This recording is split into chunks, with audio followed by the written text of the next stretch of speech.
오늘 설교 제목을 메마른 땅의 소망을 이라고 정해보았습니다. 오늘 말씀 통해서 하나님께서 우리를 향하신 뜻을 우리가 함께 발견하시길 원합니다. 한나에게는 자식이 없었습니다. 성경이 기록하기를 주님께서 한나의 태를 닫으셨다 그렇게 말씀합니다.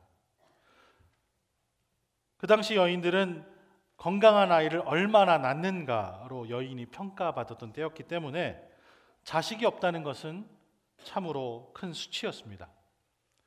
거기에 더 나쁜 것은 남편의 다른 아내들이 여러 자식이 있었는데 특별히 한 아내는 여러 명의 아들을 낳았습니다. 그녀의 라이벌이 계속해서 한나를 트집잡고 괴롭히기 시작했습니다. 도대체 무슨 죄를 지었길래 하나님께서는 당신의 태를 닫으셨을까? 가끔 남편이 왜 당신과 결혼했는지 나는 그것이 참 궁금해.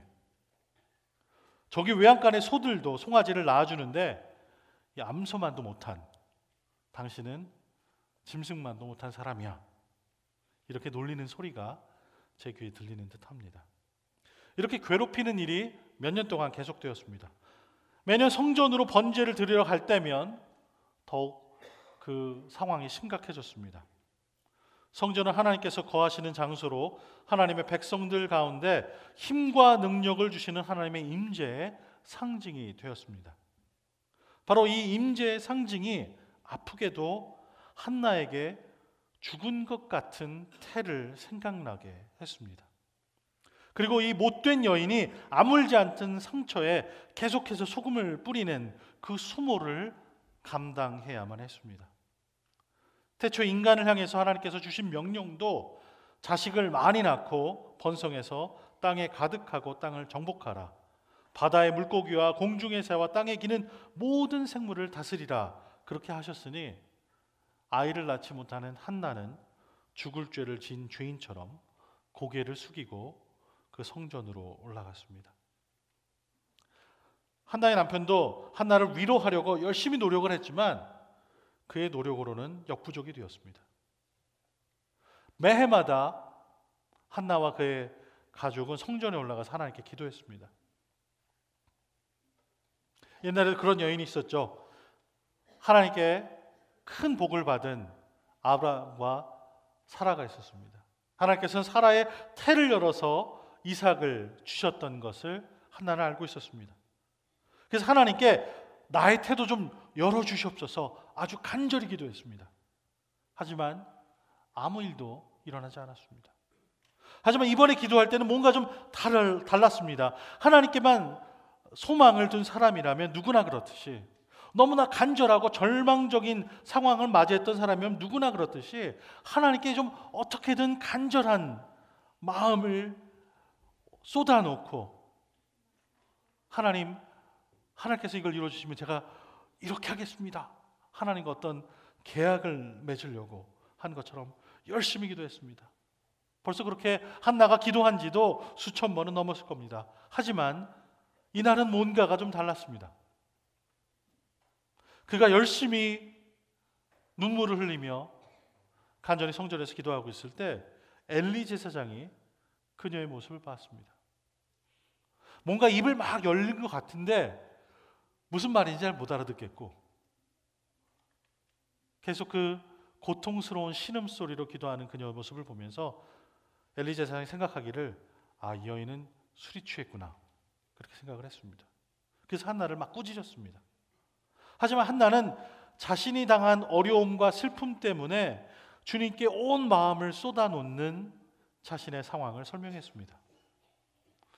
그 안타깝고 불쌍한 이야기를 들은 엘리 제사장이 축복 기도를 해주었습니다.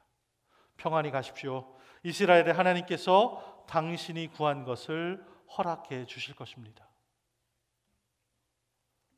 그 축복 기도를 받고 집으로 돌아간 날 한나는 임신을 했고 때가 되자 그녀는 아들을 낳았습니다.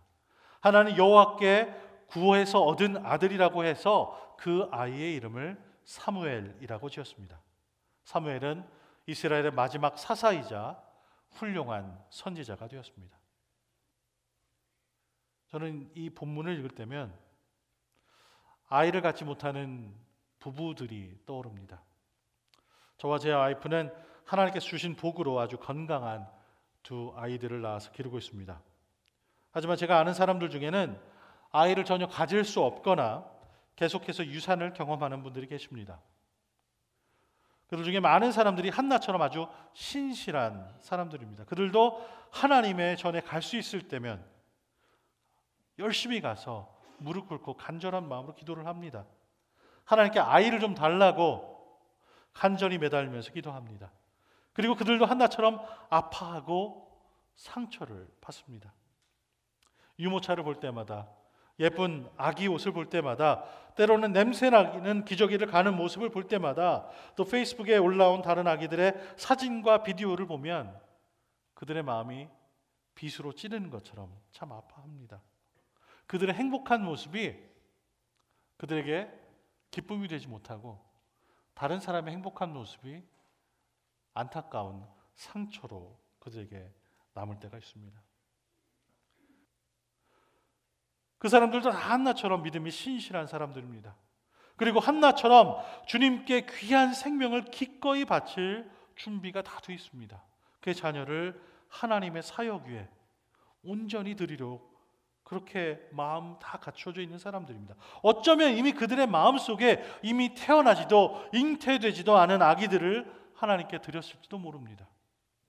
그리고 그 중에 몇 번 사람들은 안타깝게 죽어서 태어난 사산된 아이들을 하늘로 올려보내야만 했습니다.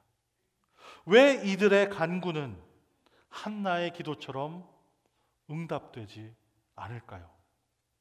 한나에게 주신 것처럼 간절한 기도 후에 집으로 돌아가면 건강하고 예쁘고 지혜로운 아이들을 잉태하지 못한 걸까요? 사라와 한나의 태를 여셔서 아들을 주시고 심지어 처녀의 몸을 통해서 이 땅에 당신의 아들을 주신 하나님이신데 왜 새로운 생명의 기적이 이들에게는 허락되지 않은 걸까요? 하나님께 헌신하고 하나님을 잘 섬기는 자녀로 제자로 길을 약속을 하는 신실한 사람들인데 말입니다. 첫 번째로 제가 말씀드리고 싶은 것은 우리가 하는 기도가 그렇게 드리는 기도가 때로는 한나의 기도처럼 응답된다는 것입니다. 하나님께서 베푸시는 기적으로 메마른 땅처럼 황량했던 태가 풍성한 열매를 맺게 되는 것이죠. 아무것도 할 수 없는 것 같은 우리 인생에 하나님께서 복을 주셔서 우리 인생을 통해서 열매를 많이 맺게 해주실 때가 분명히 있습니다. 하지만 때로는 하나님의 응답은 전혀 다른 방법으로 이루어지기도 한다는 것입니다. 이것을 이해하기 위해서는 우리는 오늘 말씀에 담겨있는 큰 그림을 봐야만 합니다. 오늘 우리가 함께 읽은 사무엘상에는 아이 없는 여인의 고통보다 더 큰 고통이 담겨 있습니다. 사무엘상이라고 우리가 부르는 것이 바로 그 힌트가 되는 것이죠. 한나의 이야기는 그저 한 인간의 이야기가 아니라 온 이스라엘의 이야기고 오늘 이 땅을 살아가는 하나님을 믿는 사람들의 이야기이기도 합니다. 이스라엘이 영적으로 황량하게 메말랐을 때 바로 이 사무엘이 등장하게 됩니다. 사무엘 3장을 보면 여호와를 섬길 때는 여호와의 말씀이 희귀하여 이상이 흔히 보이지 않았더라 이렇게 기록을 합니다. 사무엘이 하나님 섬길 때 그 당시의 때는 하나님의 말씀이 희귀했다. 그리고 하나님의 뜻이 무엇인지 사람이 깨닫지 못했다. 이렇게 기록을 하는 것이죠. 하나님께서 말씀을 안 하신 것이 아니라 사람들이 하나님의 말씀을 듣지 않았던 것입니다. 그리고 하나님께서는 이 한나의 아이를 통해서 하나님께서 장차 이루실 큰 계획을 보여주고 계십니다. 사무엘은 이스라엘의 새 나라를 창조하는 아주 특별한 역할을 감당할 사람이었습니다. 그는 하나님의 말씀을 들을 사람이고 하나님께서 원하시는 길을 걷도록 사람들에게, 하나님의 백성들에게 그 길을 선포할 것이었습니다. 그리고 그는 나중에 이스라엘을 다스리게 될 사울 왕과 다윗 왕에게 기름을 붓고 안수할 사람이 될 것이었습니다. 한나의 아이를 낳지 못하던 그 메마른 태가 사무엘이 얼마나 특별한 아이인 것을 강조하게 되는 것이죠. 하지만 동시에 영적인 생명력을 다 잃어버리고 소망을 놓쳐버리고 방황하는 당시의 백성들에게 하나님께서 사무엘을 통해서 생명을 가져다 주실 것이었습니다. 오늘의 이 말씀은 더 특별한 의미로 제게 다가옵니다. 특별히 오늘처럼 우리 교회 온 가족이 함께 예배하는 이 시간, 이 본문이 오늘 말씀이 된 것이 저는 아주 특별하다고 생각합니다. 우리 자녀들이 특별하기 때문입니다.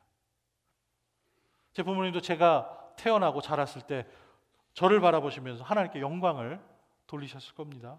그 결과로 하나님께서 저를 향하신 특별한 무엇이 있다는 것을 저는 자라면서 깨달았습니다. 어쩌면 부모님께서 그렇게 얘기하시고 저를 붙들고 새벽마다 기도하신 것이 저로 목회자의 길로 그 부르심을 듣고 그것에 응답하도록 하나님께서 준비시킨 것이 아닌가, 저는 그렇게 생각을 합니다.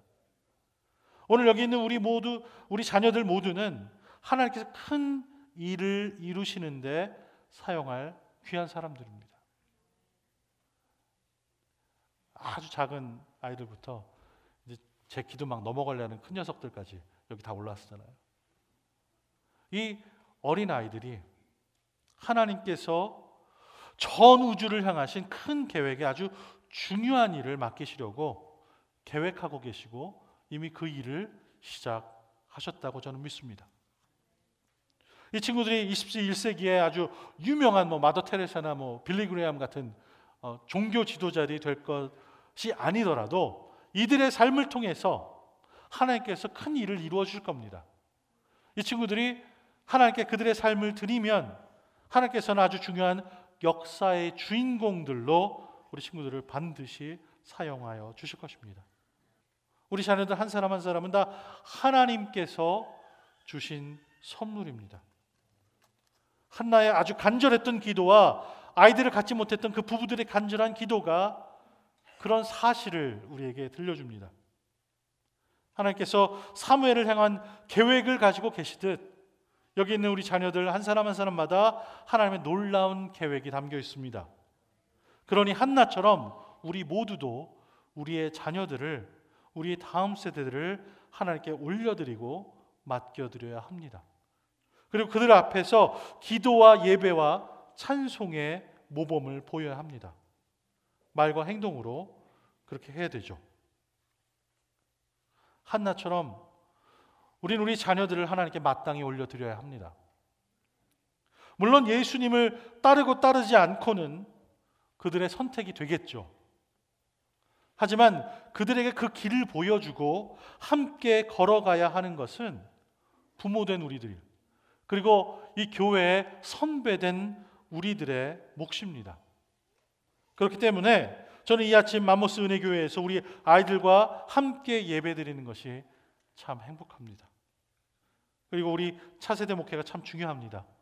여름 성경학교를 통해서, 주일학교를 통해서, 수련회를 통해서, 또 컨퍼메이션 클래스를 통해서 아이들은 하나님을 배웁니다. 믿음을 배웁니다. 오늘 아침에 찬양 봤죠? 율동하는 거 따라하시기 분들 좀 계셨어요. 예. 다들 일어나서 막 뛰었으면 참 좋았을 텐데, 그죠? 예. 그런 것들을 통해서 하나님을 믿는 기쁨을 우리가 배웁니다. 그렇게 배움으로 자라다 보면 어느새 그리스도를 주님으로 선택한 나이와 그런 기회를 맞게 될 것입니다. 지금 여기에 있는 자녀들이 그런 날을 맞이했을 때 그들의 마음속으로 예스, 네 주님, 나는 주님의 것입니다, 정말 그렇게 진심으로 고백하게 되기를 원합니다. 다 우리들이 책임져야 할 것입니다. 그런데 여기 있는 자녀들만 중요한 게 아니에요. 이 지역에 있는 어린 영혼들 다 중요합니다. 우리 이들 모두를 주님께 올려드려야 합니다. 그리고 잃어버린 영혼들을 찾아 나서야 합니다. 사무엘과 마찬가지로 이 친구들이 하나님의 말씀을 듣는 사람들이 될 것이고 머지않아 미래의 삶의 자리에서 복음을 전할 사람들입니다.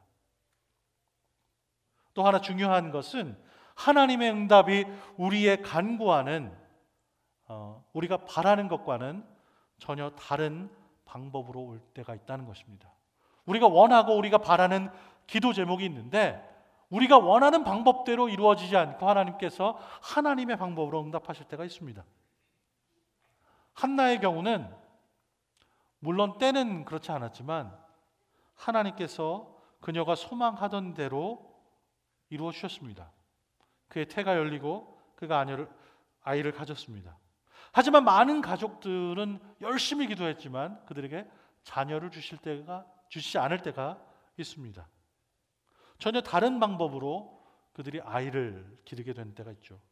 때로는 입양을 하기도 하고 다른 이들의 자녀를 돌볼 때가 있습니다. 공동체에서 차세대를 길러내는 일을 감당하기도 하죠. 이들에게는 우리와는 다른 관점이 있습니다. 그들이 정말 그 아이들을 원했지만 가질 수 없었기 때문에 하나이 하나이가 얼마나 귀하다는 것을 잘 알고 있습니다.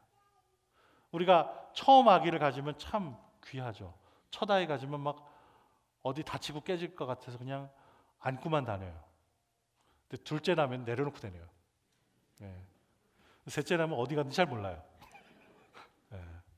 많이 나면 가끔 이름도 까먹어요. 네. 그런데 아이를 갖지 못한 사람은 주변에 있는 아이들의 이름 다 외워요. 얼마나 귀중한지를 알아요. 없어 본 사람은 그 있는 것이 얼마나 귀중한 건지 알아요. 우리 온 이민자들 중에는 어떤 분들은 그냥 이 땅에 오자마자 영주권 받은 분도 계세요. 공항에서 영주권 받은 사람들이 있어요. 어떤 분들은 한국에서부터 다 모든 게 다 해결된 분들이 있어요. 당당하게 시민권 받아온 분도 있고요. 근데 어떤 분들은 이 땅에 산 세월이 오래됐는데 아직도 신분 문제 때문에 매일매일 안타깝고 불안한 마음으로 살아가는 분들이 있어요. 없을 때 그것이 얼마나 귀중한지를 알게 돼요. 가지고 있는 사람은 가끔 까먹어요. 그것을 가지고 있는지. 그리고 지나간 사람들은 그거 어떻게 했었는지 고생했던 것들을 그냥 잊고 살아가요.